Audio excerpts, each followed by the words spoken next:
I am so conservative. Rationalized in my head. These are things I read in And the I'm going to talk about Willow Creek.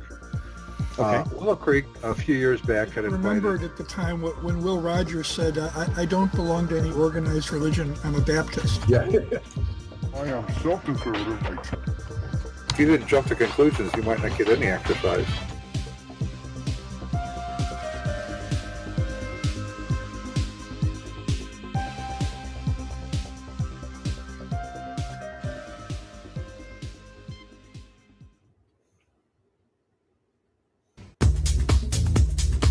I am so conservative.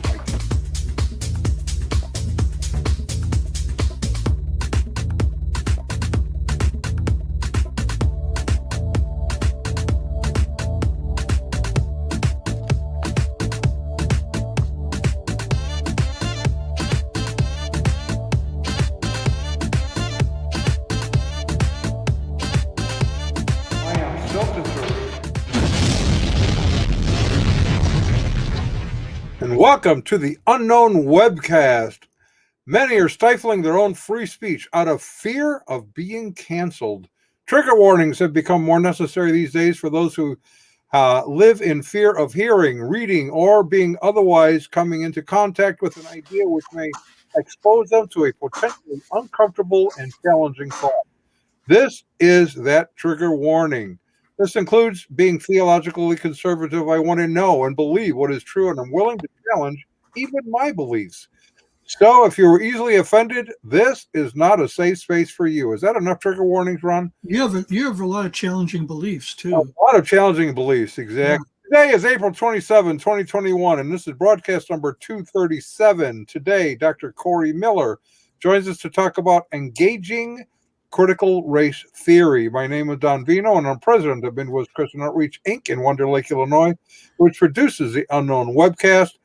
And our senior researcher, co-host, is Ron Hensel, who will, what are you going to do? Oh, yeah, introduce the sponsors. Introduce the sponsor, yes. Webcast, and here's Ronnie, baby. What is it that I do? I don't know. What do I do? We're always bewildered and perplexed. Yes. Greetings from sunny Florida, where the palm trees came out, showed their shadows, and now we have 12 more months of summer. Our sponsor for this edition of the Unknown Webcast is the Grievance Industrial Complex, because things are never bad enough already. The Grievance Industrial Complex. And our regular legal disclaimer, our guest on today's webcast, insert name here, that would be Dr. Corey Miller, has no connection whatsoever to any of the satirical content of the Unknown Webcast, hereafter known as the webcast, although we will probably not mention it again. This satirical content includes any and all commercials, end credits, puns, smart remarks, or anything else that might fall into the definition of satire. In the meantime, Midwest Christian Outreach, Inc. bears no liability for or responsibility for anyone's opinions regarding this satirical content directly from our lawyers at the law firm of Dewey, Cheatham, and Howe. So, following that up with our regular notice that the opinions expressed in this webcast are ours and should be yours too. And if you enjoy it, or if you just want to inflict it on your friends because it annoys you so much, and they annoy you too, to ensure your continued access to this program, please go to midwestoutreach.org, click the yellow donate button, and contribute as you feel it. And don't forget to subscribe to us on your favorite video channels. Greetings from or to Dr. Corey Miller. Or whatever. If we're going to, are we going to be engaging critical race theory without even getting a ring? What's going on here? I don't know. Engaging without even getting a ring. That's right. They're just turning tradition all around on us here. I know. You can't even plan a good wedding, No. You're getting engaged. So, and just so the viewers are aware, I do change my little photo, my picture from time to time. And this week, in honor of all things we're dealing with, we have abibliophobia, which is the fear of biblical truth upsetting your delusion. So Les Regeneris is from Indiana. So is Corey Miller. Maybe you can, have a cup of coffee together sometime. Well, it doesn't. Don't you know? Like everyone in Indiana, it's not that big a state, right, Corey? It's a small state. Yes, I don't know, 6 million or so. It's more like a state of mind. Okay. So, Dr. Corey Miller, number one, you're going to be at our conference this weekend in Palatine, Illinois. And if anyone's interested, then go to our website, midwestoutreach.org. Go on the upcoming events and click on that, and it tells you everything on it. So you're going to be doing a talk on critical race theory as well as a workshop on Mormonism, of which you once were a Mormon. So just as a reminder, you are president of Ratio Christi. What is Ratio Christi, so people know? Ratio Christi is Latin for the reason of Christ, and we are a global movement equipping students and professors for historical, philosophical, and scientific reasons for following Jesus. So we operate on the campuses. What separates us from every other apologetics ministry is that we're on the campus. What separates us from every other campus ministry is that we do apologetics evangelism. Basically, just trying to give people plausible reasons to consider Jesus of Nazareth. Oh, okay. So we're saying hello to Elizabeth Ashby, who's all the way over across the pond. She's across the pond, and she says, and she's checking in because yesterday we were experimenting at the church to make sure we could do live streaming out. And she happened to see that we were doing that, and she would say, "Yes, I can hear it." No, I can't hear it. No, that's terrible. Can you hear me now? Can you hear me now? So I appreciate, even though she isn't with Verizon, that she helped us out. That's amazing that we are getting a good picture and sound all the way over there. So okay, so that's Ratio Christi, and you're an international movement, and that's important on college campuses, which brings me to my next question. As president of Ratio Christi, which is an evangelical, decidedly biblically oriented ministry, you have been hanging around with an atheist of all things, going to universities, Peter Boghossian. Who is he, and why would you do such a thing? Yeah, Peter Boghossian has become a friend of mine. And prior to that, we could see each other's works, and we would consider ourselves enemies on the views of ultimate reality, because he wrote a book, A Manual for Creating Atheists, and believes that faith is a virus. I believe that faith is a virtue. Does he still believe that now? Do I still believe that? Does he still believe that it's a virus? I mean, I would think so, but it's a relatively harmful virus compared to the one that we're both uniting against right now. Relatively harmless compared to that one? Compared to that one, right. If you can use a expression from Richard Dawkins, Christianity would serve as a bulwark against something far worse. Well, that's nice. Right. So he wasn't one of necessarily, or was he one of the angry atheists like Richard Dawkins? I don't know that he would have called himself an angry atheist, but certainly one of the new atheists, a neo-atheist. Right. I mean, his book was endorsed by Dawkins, forward by Michael Shermer. He taught a Socratic method on campuses on how to get students to help religious believers disabuse themselves from their faith by asking good questions, which through reason would eventually push them toward atheism and science and so forth. And he's actually part of the Three Musketeers of atheists who are doing this, right? Right. If people are watching, the one on the left there, James Lindsay, he used to call himself an angry atheist. I saw he did a Prager video today. Mildly, he's agnostic. Boghossian would say today that he doesn't claim necessarily to be an atheist as much as he does practice skepticism.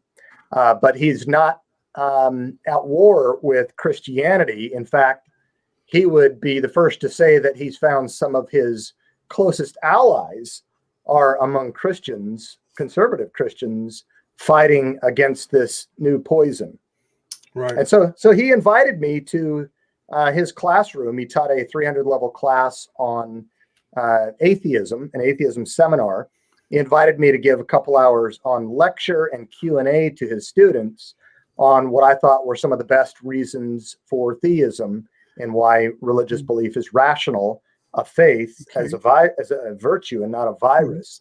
And then we had lunch afterwards and then began to tour several universities together. Yeah. So let's not be misogynists and leave out the lady in the middle there, Helen Pluckrose. Okay. I don't want to be accused of misogyny. She is, of course, very important as well, because it was her, she and James Lindsay. Now, I know she pronounced it James Lindsay. Is that the way he pronounces it? Or is it? I don't know. Sure. I don't know. I'm asking. They wrote Cynical Theories together. Right. And she too is an atheist. So yeah. So we do have this interesting thing, and you can watch, for example, Trojan Horse is called. Why is his name's gone from my head now? I don't know. Michael.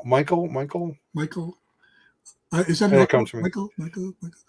Yeah, he did the Trojan Horse. Well, let me Google. You can Michael Fallon. Michael Fallon. And I forgot. I don't know if I ever heard of Trojan Horse. What's that? Yeah, well, Trojan Horse, he did 3 YouTube videos with James Lindsay and Peter Boghossian dealing with critical race theory and how it has influenced the Southern Baptist Church. Oh. So this was in 2019. Very well done.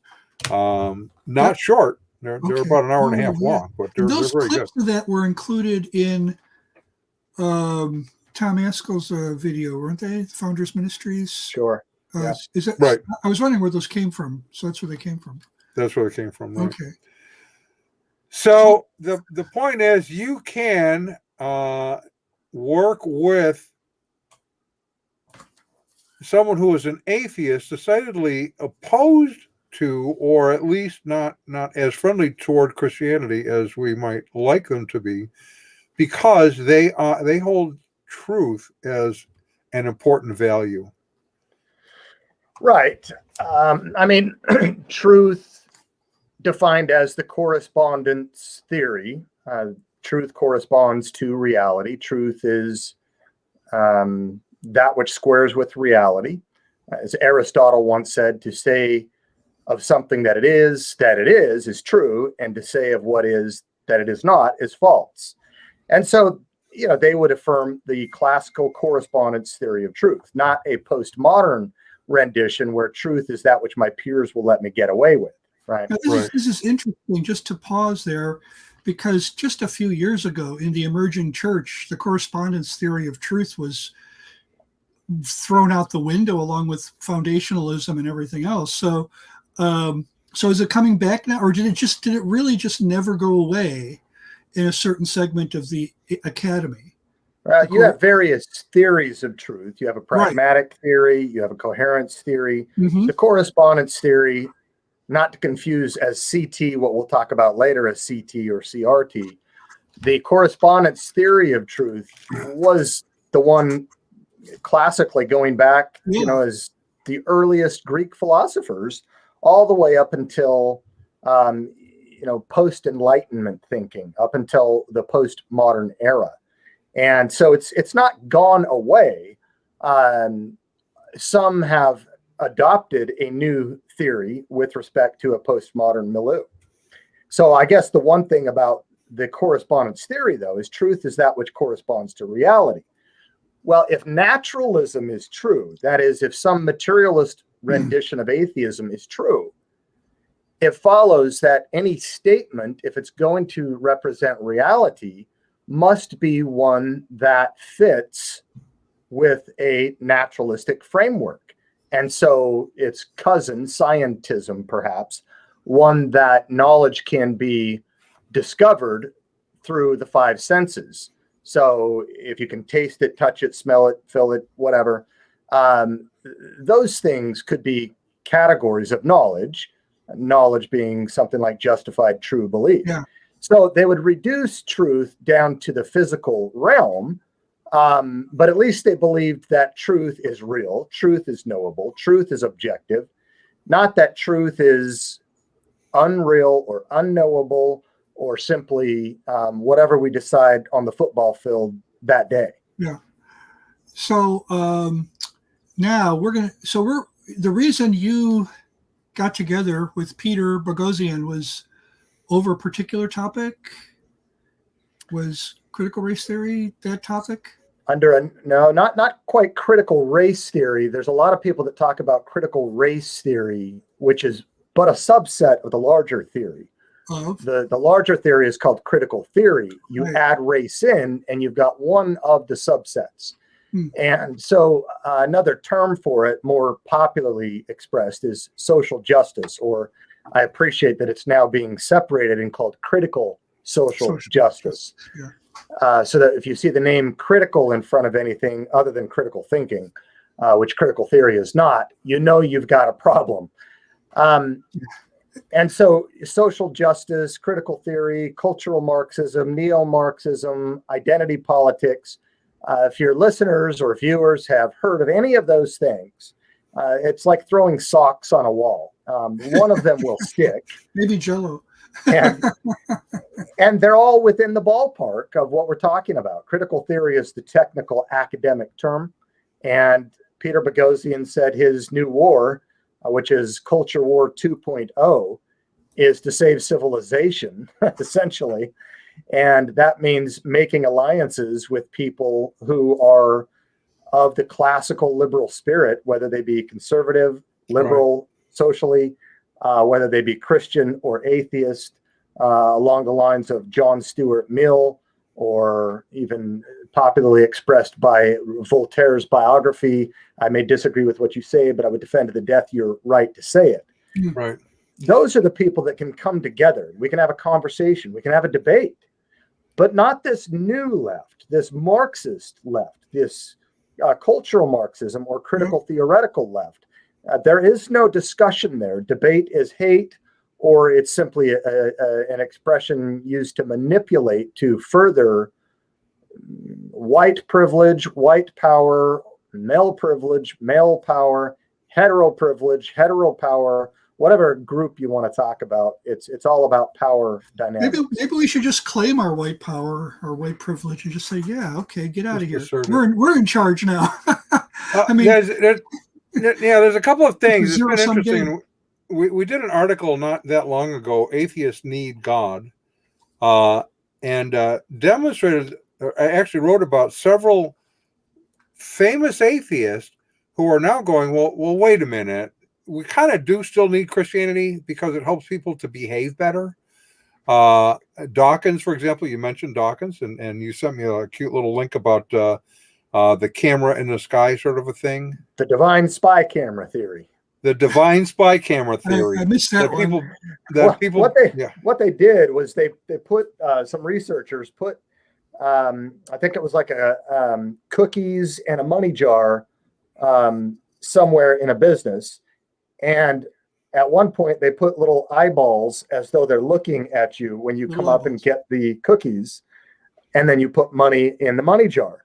But if the eyeballs weren't there, people would invariably take the cookies without putting any money in, despite it was, saying a suggested donation or a cost or something like that. Whenever the eyeballs were there, people would, in fact, contribute the money, even though they were clearly not real human eyeballs. It was just almost like Pavlov's dog. It's a suggestion of eyeballs. And Dawkins said, look, I frankly have to admit, I don't like to admit it. I would rather that people are just good for the sake of being good and doing what they ought to do. But I have to admit that people do operate with a sense of heightened obligation if they think someone is looking over their shoulder from the sky. But my question is, where did Dawkins get this particular conceptualization of good? Wonder where that came from. Well, Tom Holland, actually, another atheist who calls himself a Christian atheist, and came out with his book last year, Dominion, was surprised, frankly, when he started, because he's history, he teaches history. And he said he was surprised at how the church essentially transformed a pagan society into what is now Western culture, without which we wouldn't even be able to have a woke culture today. Well, they've just been killed. Yeah. So we're seeing several pretty well-known atheists going, we need Christianity. Even though I don't believe in God, we need what it offers. And Dawkins is one of those. You have a 34 word treat that basically says, we better be careful what we wish for because what comes after it could be really scary. So, Well, and this is where he's getting now canceled from Right. various places himself. He had a humanist award, basically a medal of honor from a humanist society, taken away from him recently after earning it or being awarded it 25 years ago. Wow. Because he said words that ought not be said, words of blasphemy that violate woke culture. really, what could those words have been? Well, I think he was speaking along the lines of J.K. Rowling, who is an ardent feminist and pro-lesbian, but has a problem with transgender athletes taking away women's opportunities. Right. Oh, yeah, you can't say that. Sorry, that's just Right. And yeah. so, and up in, I think one of you might be from Michigan, if I'm not mistaken. From Michigan? No, Illinois. I'm in Illinois. Wonder Lake, Illinois. Yeah, up in Michigan last year, there was a bias report filed, I think, at the University of Michigan between the lesbian group called Les Get Crafty and a transgender woman who was not welcomed in the group. And the reason why is they said this is a lesbian group. That presupposes there are women, not woman or woman, but women. And so we stick with a traditional view of women in order to support feminism and lesbianism. And so that one, I think, went to court. So yes, there is infighting on the left as you're getting more and more radical. And in our culture, people are wanting to sometimes go to the leftiest of the left in order to virtue signal and proclaim their morality. They're just having a hard time deciding how intolerant to be. That's pretty much it, right? And that term has been redefined as well from the tolerance of the 60s to the repressive tolerance of the new left. It's a game. Now, you mentioned that the atheists are starting to wake up and realize what Christianity did in terms of removing paganism from Europe. And I don't think you can stress that enough. And here's how I'm going to stress it. Do you recognize this? No. That is a 4,000-year-old, mostly preserved. If you look at his hands, they are skeletal. But if you look at his face, they call him Cashel Man. He's also been called Peat Bog Man. He was discovered fossilized in what was once a peat bog in Denmark. He's about 4,000 years old. Notice that they put a rope around his neck. The reason they did that was because his neck bore evidence of being strangled. They believe he was a human sacrifice. So this is what was practiced. This is part of the paganism that was practiced in Europe. We look at other places in Africa and Latin America now that practiced human sacrifice. Well, guess what? It was going on in pagan Europe. This is this is one of the things that Christianity eradicated. South America as well. Yeah, it wasn't like Europeans were immune, that they were any more developed than any other of the continents. So, let me give you just a quick overview of some of the atheists. And this is very recent. We have Dawkins, who we were just talking about. This is, I think, in 2017. I'd have to look it up. But it's a 32-word treat, which just shocked everybody. Quote, before we rejoice at the death throes of the relatively benign Christian religion, let's not forget Hilaire Belloc's menacing rhyme, always keep a hold of nurse for fear of finding something worse. Pretty interesting. That's Roger Scruton, the father of contemporary conservatism, says that would be rule number one for conservatives. Don't change something out for something worse. Exactly. Then we have conservative. In 2017, atheist Douglas Murray wrote an interesting book, The Strange Death of Europe. And he argued that if it weren't for Christianity, there could not have ever existed a society with Enlightenment values. You also have Tom Holland. I already mentioned that. Dominion, how the Christian Revolution remade the world. It's pretty interesting to watch this happening kind of across the boards with some of the really good thinking atheists. So, and with that, we're going to be moving into critical race theory here. But to kind of introduce it, we do have a sponsor that speaks to this issue that we might be interested in hearing from. We sure do. So that what we have to do to listen to our sponsor, to hear from them, is to realize that recently in an emergency meeting at the Toxico Corporation, the project lead, Stu, said these protests are delaying the project and killing our bottom line. Foreman Larry said, "Oh, this over a few million dead fish?" PR spokesperson Pam said, "Yeah, we're the real victims here." Meanwhile, across town at a hedge fund manager consulting with his lawyer, the lawyer said, "I feel so left out of the culture wars. I can't afford to be left behind. But where do I find the right victim status to bring me the professional success I'm looking for?" Meanwhile, Phil is meeting with his career counselor, and he says, "I've come to the point where I realize I don't have enough intersectionality on my resume. Do you think I should consider gender reassignment surgery to boost my job prospects? All of these problems, what to do?" Well, now there's a solution.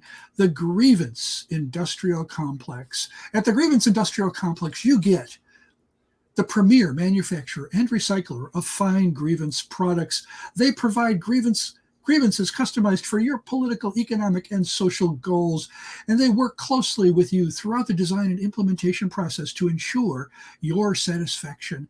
And all Grievance Industrial Complex products come with their patented moral high ground. It gives you victim status, identity politics tactics, flawless far-left ideology, and so much more. And for a limited time, free, you get Playing the Victim card for terrorists. Dr. S.J.W. Jones, professor of applied abstractions in the Department of Ephemeral Study, says this is even better than the Harry Potter series. The Grievance Industrial Complex, because things are never bad enough already. So you need them. You need to check into them. Check into them. To make sure you have enough of whatever kind of victim status and intersectionality you need. So atheists are concerned about this. Christians are concerned about this. Some atheists are concerned enough they're going, we need to stand up and make a stink to raise this issue so the people are aware they're being deceived. You are doing a main session at our conference coming up this, you'll be Saturday morning, it's Friday and Saturday, on critical race theory. Why should Christians be concerned about this? Civilization is at stake. This is not, I've been reading over the last 6 months with a reading group, mostly with attorneys, on revolution. And Chairman Mao once said, a revolution is not a dinner party.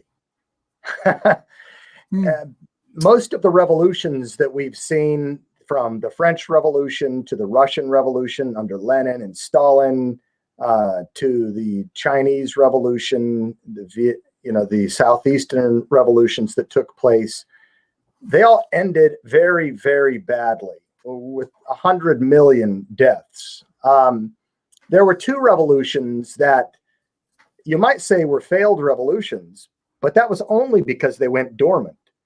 And those revolutions were the German Marxist Revolution and the Italian Marxist Revolution. When I say they failed, it's because as socialists, as globalist socialists, as Marxists are, they were dominated by the National Socialist Party, the fascists in those areas, and they had to get out of there. They went into the United States. And long story short, it's the emergence of that new Marxism, neo-Marxism, cultural Marxism, critical theory, as it was technically called when first developed, that we're now seeing start to dominate in the hierarchies of the universities, from the administrators to the classrooms. And what happens in the university never stays in the university, as things might stay in Vegas or not. They quickly spread out, and we're now seeing it in government agencies. We're seeing it in churches, in seminaries. We're seeing it in the corporate world, from Coca-Cola, Be Less White advertising to this company or that. We're seeing the French, where postmodernism began, government officials trying to say we need to put up some kind of a firewall to keep the ideology that's pouring out of American universities from infiltrating France. So this stuff is traveling now at light speed. People are wondering what has hit them, and this is what it is.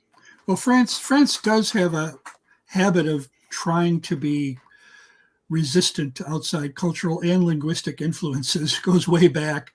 It doesn't surprise me they reacted first, but I don't doubt that other European nations will react too. It is a lot of Americans have some strange ideas about Europe, and Europeans have tried to correct them. Like, for instance, wasn't it Bernie Sanders who was saying, "Oh, look at how good socialism is working in Denmark and Scandinavia and all that," and the Scandinavians just laughed at him. We're not socialists. we reject socialism. Yeah, we've got social welfare programs and things like that. And you saw this thing on the left where they tried to move the narrative to making themselves more like Europeans by calling themselves social democrats. When the fact of the matter is, we all know Uncle Bernie's honeymooned in Moscow during the Soviet days. We all know this is not just a matter of, oh, we're really just like Europeans. No, they are Marxists. The BLM, they announced to the world, we are trained Marxists. The critical race theory, it was born out of critical theory, as you pointed out earlier, which comes from the Frankfurt School, which was composed of Marxists. So we see this over and over again. They try to hide it. They try to camouflage it for political purposes, but it's there. So Derek Bell, who is considered the guy who sort of founded, I guess, the founder of critical race theory in the legal area. That's but yeah, critical legal studies. That's where critical race theory emerged. He's being called that. He says, well, I never read Karl Marx. I wasn't really interested in him, but I did read W.E.B. Du Bois and Paul Robeson. Oh, two Marxists. Right. So it's like you just have a preference for black Marxists. That's it. You just don't like white Marxists, including. Well, you two just mentioned France, and I thought you might be, if I can get this to share, might be interested in something that came out yesterday in the Western Journal, which was French generals, top officers warn political elites of military intervention if divisive critical race theory breaks down society. That's kind of scary. Yeah. We in America, we would kind of chafe at that, having supposedly a civilian-led military. Are they saying if you guys don't do something, we will? Is that what they're saying? Yeah, that's basically what we're saying. Whoa. We are not going to have societal breakdown, they're saying. So if you don't do something about it, we'll handle it. Well, yeah, I mean, we're looking at the most robust republic and democracy ever known to man getting ready to be taken down, or in their world, transformed, utterly transforming America. And they're using various tools to do it. But yeah, just to give your listeners kind of some context here, critical race theory emerged in America from, as was just pointed out, from critical legal studies to begin with. Right. But it's part of the broader picture, which sees humans in this social relationship of group identities, hence identity politics or identity powers, that are oppressor-oppressed, victimizer-victim, bourgeois proletariat groups that are always at odds. Those who have the best insight or are enlightened or woke to these situations are those who are in the particular social location of the oppressed group or groups, as it were, because these groups can be combined because maybe you're one of many oppressed groups, and therefore you have a heightened sense of awareness, enlightenment, consciousness. And then the third element, other than the reality and the knowledge, is the ethic. Okay, so how do we resolve this? Well, because this social problem, these social power dynamics between oppressor and oppressed relationships is a known factor about reality. How should we then live is that we need to have social justice. They're all concerned with the social aspect. And all of this stuff originally came from Marxism, which was grounded in an atheistic or a materialistic worldview. But it has since morphed. The virus has transformed, transmutated, as it were, and found itself a more productive host in America.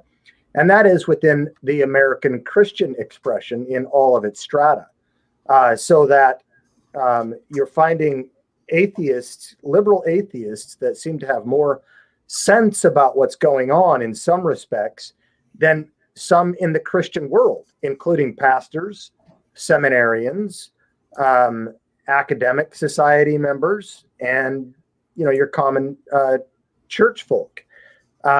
This is really a serious thing because it's not just an extension of the civil rights. In fact, they repudiate the civil rights. But I've said enough. We've got kind of a picture of what's going on here. So now you mentioned victim status and other things, which I think a lot of people are becoming familiar with. One thing that I didn't realize traced all the way back to Derek Bell was this concept. He actually begins with the premise in his opening essays back when he started this thing, that really the civil rights movement really didn't really accomplish all that much. Really didn't really do that. I mean, we passed a few laws, and everybody and white people feel good about these laws, but according to Derek Bell, white people never pass any laws that don't benefit them somehow. So the only reason we got that civil rights movement law and all those other things, the Voting Rights Act and all that, is because somehow whites figured they're going to benefit from it. And really, all they really did learn how to do is they learned how to put racism kind of underground and under the covers, so to speak. So in other words, Bell was characterized by a really overweening cynicism in his whole approach, that even other African-American legal scholars who are contemporaries reacted against. They wait a minute, guy, you can't say nothing is better. Sorry, we just don't buy it. But he was literally saying that nothing's really better. You've got some cosmetic changes. Oh yeah, some people are having a better time of it. Yeah, he might go that far, but you have this deep-rooted cynicism and really a blaming, a stirring up of dissatisfaction, telling people their situation really hasn't improved when in fact it really had. So, which is really a classic Marxist and especially cultural Marxist tactic, because one of the things that the cultural Marxists had to do was to convince people whose standards of living had improved dramatically that they were still being taken advantage of. And that was the problem. The cultural Marxists, the way they tried to do it is to move away from Marx's foundational notion that the only thing that really matters is class. If we just get rid of class, then all the other oppressions will cease. Well, that wasn't working too well in the 60s and the 70s, so they had to come up with some other ways that we were being oppressed and didn't even know it.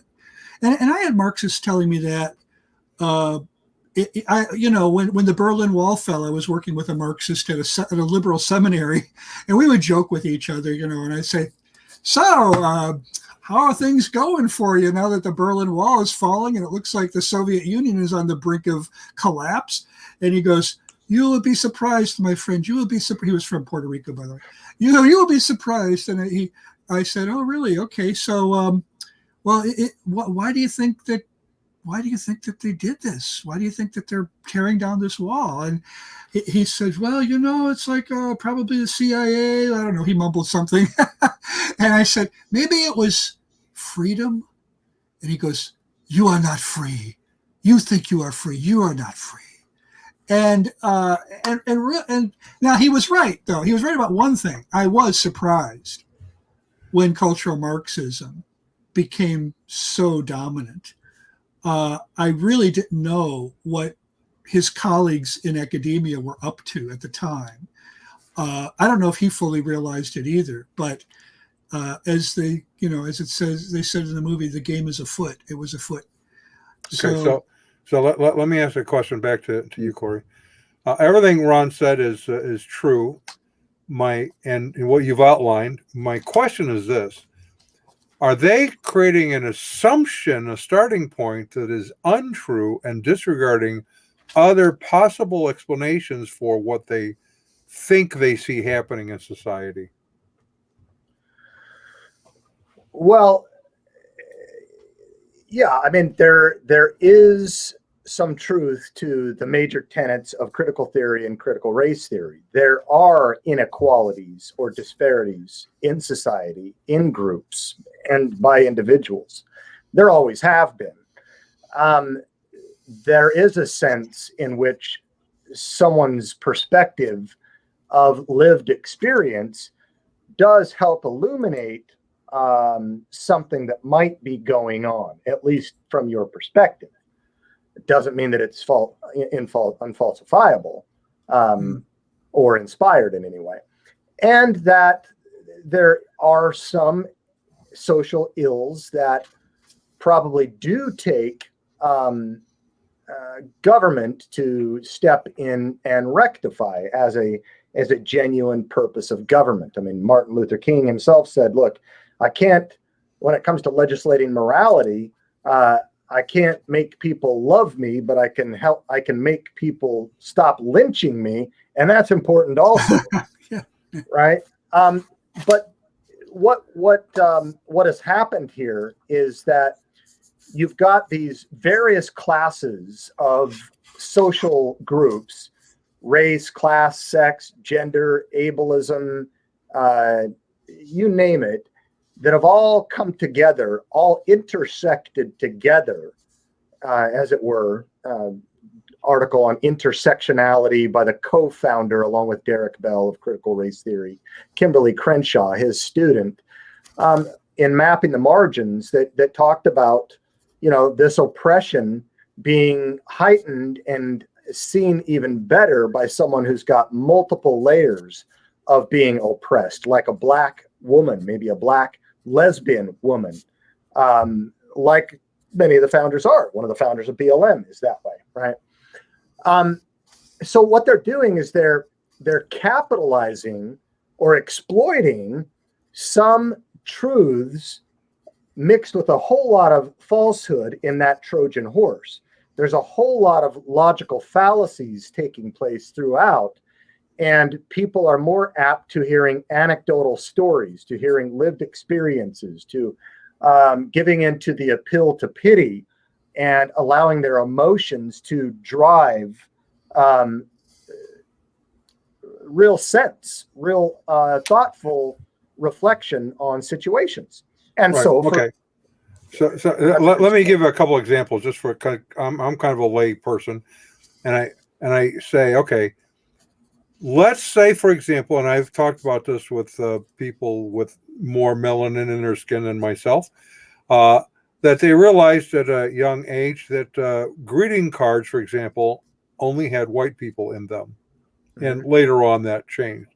I said, okay, did they have only white people in them because they were intentionally excluding blacks, or because it just was within their thinking? And once they were exposed to, oh, wait, there's a whole nother group of people who could potentially be buying greeting cards, let's include them. In other words, there was a lack of familiarity. It wasn't an intentional, we want to keep blacks out of our pictures, but it was, I don't really know any blacks. The artist is Well, drawing it. yeah, I mean, so we're getting into, distinguishing racism from systemic or structural or institutional racism, where they're saying it's not just, that people have this superiority complex, but really you may not have a sense of racism in your bones, but nonetheless, you're part of a racist system. You're part of a patriarchal system. You're part of a heteronormative system or whatever. All right, but even that statement implies that it's intentionally done rather than just part of the process of living in culture. Well, I think what they're saying, though, is it makes you complicit. That's, in fact, they explicitly say that. So they might. So like Robin DiAngelo won't say. She'll say, "Well, you can be a quote nice person, but you're still a racist because you're part of this system." And they were saying that at that liberal seminary. You and I know, Don. I understand, back in 1988. but it brings me back to my point of they're giving a definition. In my opinion, they're giving a definition that is a false definition to the situation in order to separate ethnicities.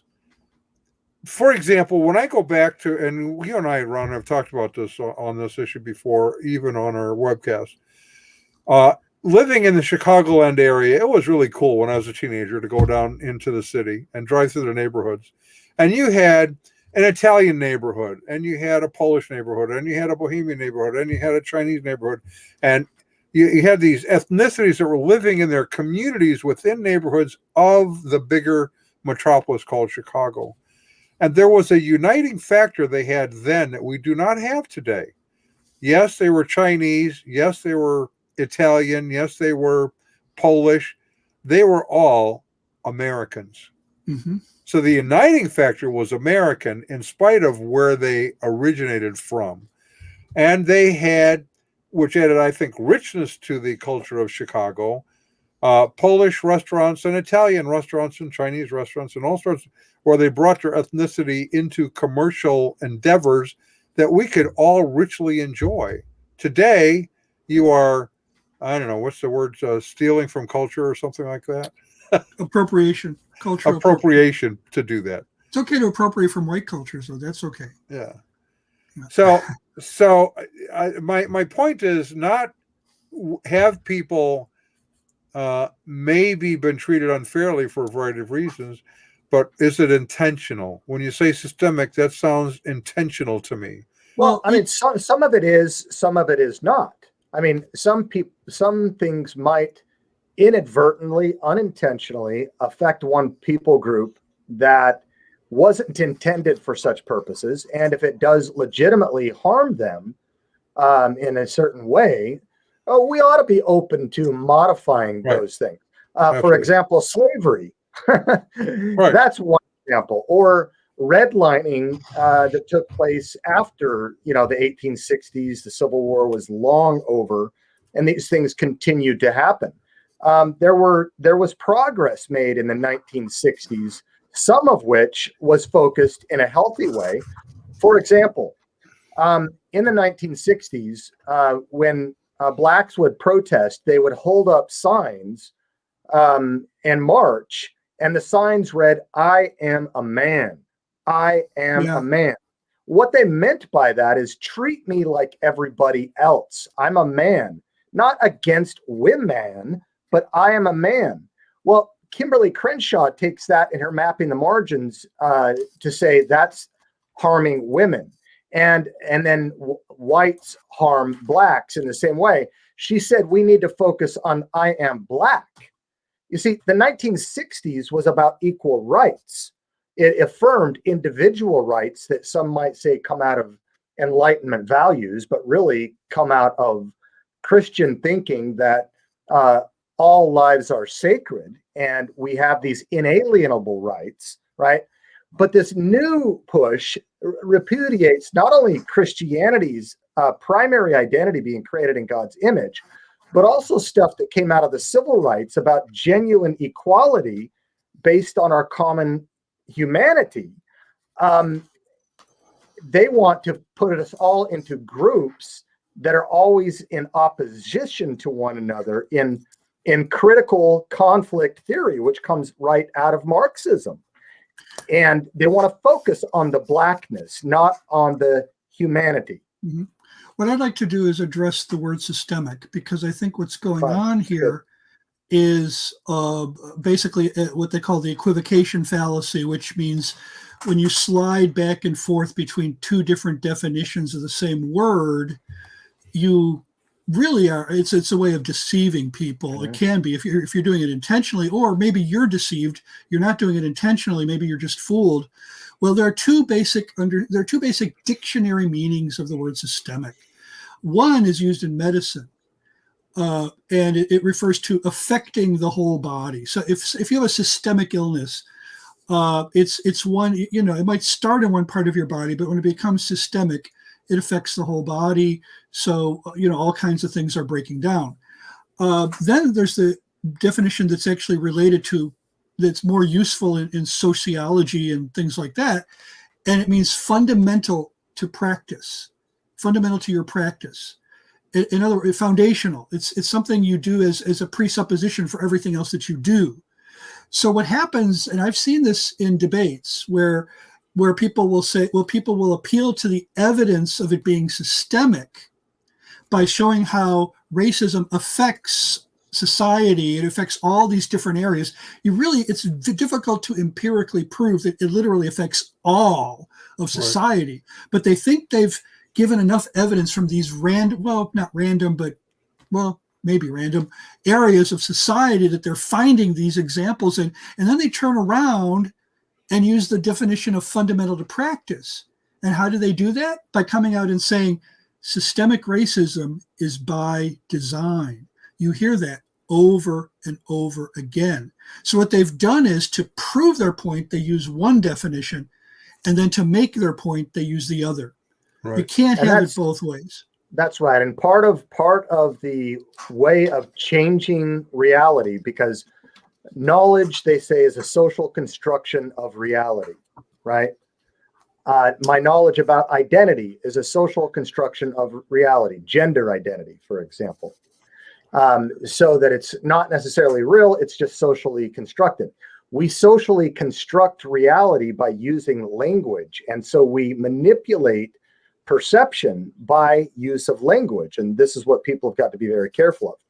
When it comes to defining something with systemic racism, one that can be constructed from the literature is any policy or practice that creates or perpetuates racial disparity or inequality. Any policy or practice that creates or perpetuates racial disparity or inequality. Well, that's a problem, because things like marriage create, as a practice, disparity and inequality, even racial disparity and inequality.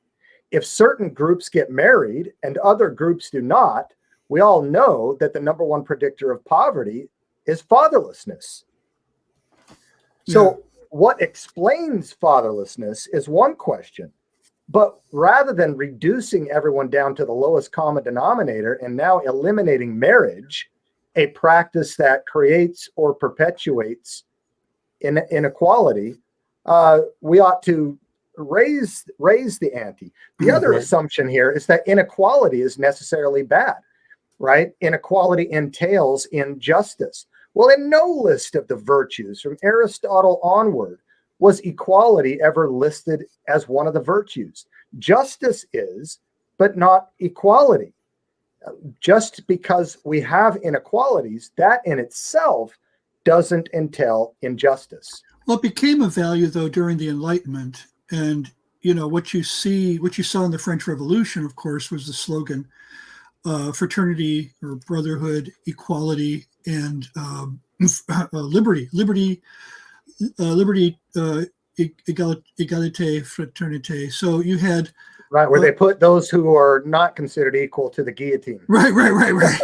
Well, I think, And by the way, Marx looked at the French Revolution, as did Lenin, and said that's the ideal. Right. And our four founding fathers looked at it and were appalled. They said, how could this happen? Even Jefferson had problems with it. But what we have in that slogan, though, I think encapsulates our problem. Everybody would like brotherhood. So how do we achieve it? That's one of the three parts of the slogan. Well, there are two competing. I mean, when you think about it, they bump heads with each other. Equality and freedom or liberty bump heads, because the more equality you have, the less freedom. Well, and it matters what you mean by equality. Well, the imposed equal equality. opportunity, Well, what I mean is equality of outcomes. Well, equality of outcomes particularly, but when equality is imposed, okay, even if you impose equality of opportunity, you have to curtail somebody's freedom, the freedom of somebody who doesn't want to allow for equality of opportunity. Their freedoms have to be curtailed, okay? But usually that's a minority. Usually everybody sees the benefit of equality of opportunities, so they want to extend that as widely as possible. But the problem is that creates inequalities, or the freedom you get in that kind of an environment creates an inequalities, so that people eventually become envious of each other. They become jealous. The more inequalities there are, the more jealousy, the more people want to reign in freedom. And so it's what happens really is freedom creates inequality, which creates envy, which causes people to want to curtail freedom. That's my view. That's my take. Does that make sense? You're looking at me like, I have to think about this. Yeah, I think a lot of digging into what the intent of the equality by, say, the founders was too, and what they meant by equality, right, was different, inalienable, right, endowed by our Creator, was that people have certain rights not to be harmed, to be left alone, for one thing. Not that we're looking for a big government establishment to even foster or somehow artificially level the playing field and give everybody a trophy or give everybody that equal opportunity to earn that trophy. But you know, I go back to what David McCullough, when he did his biography of John Adams, he was asked about that. He said, the story is famous. They wanted John Adams to write the Declaration of Independence. Adams said, no, Jefferson's a much better writer. He should write it. So the question is presented to McCullough. Okay, let's say Adams had written it. Would he have included the statement, all men are created equal? And McCullough said, I don't think he would have. Not that he didn't believe, he wouldn't have worded it that way. What he would have, because they were discussing this. This was something that was discussed. What do we mean by equality? And he would have been careful to say, all men are equal under the law. That's what he would have said. But we can't make men equal in every way. And there was a fear, even at the time Jefferson was penning those words, that it would be taken that way, that all men are created equal. Therefore, everybody should have the same amount of stuff. Everybody should be, we should have all the same. There are people writing these things back then. One guy was writing property is theft, and you had these anarchists and these people. So these ideas were floating out there, and Jefferson, he put it in a very succinct way. I think we all kind of get what he means.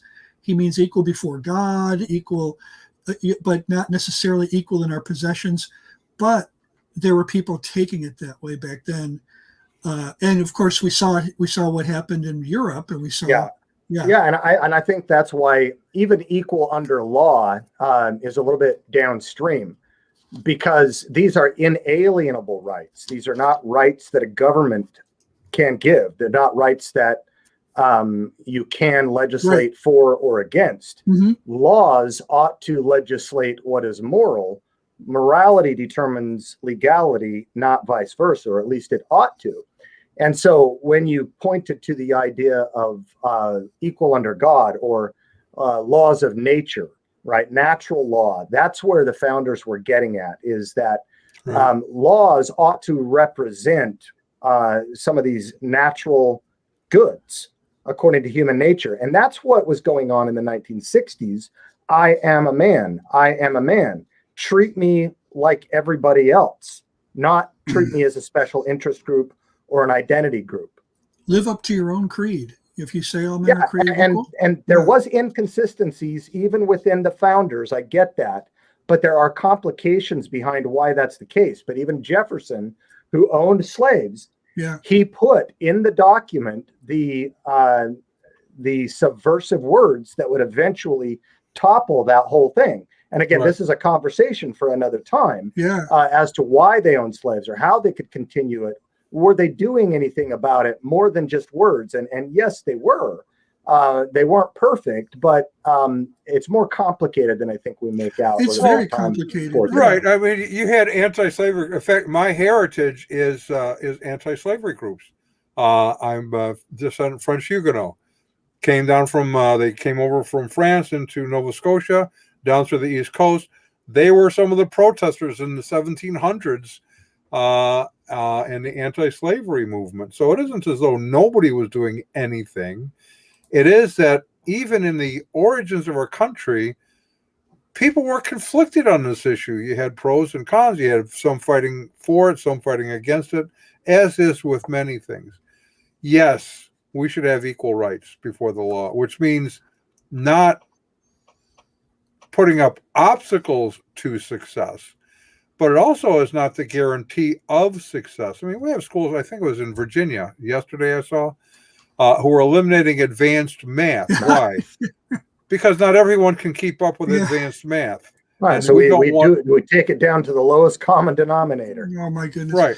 Which is not good for society. We make everybody dumber and everybody poorer.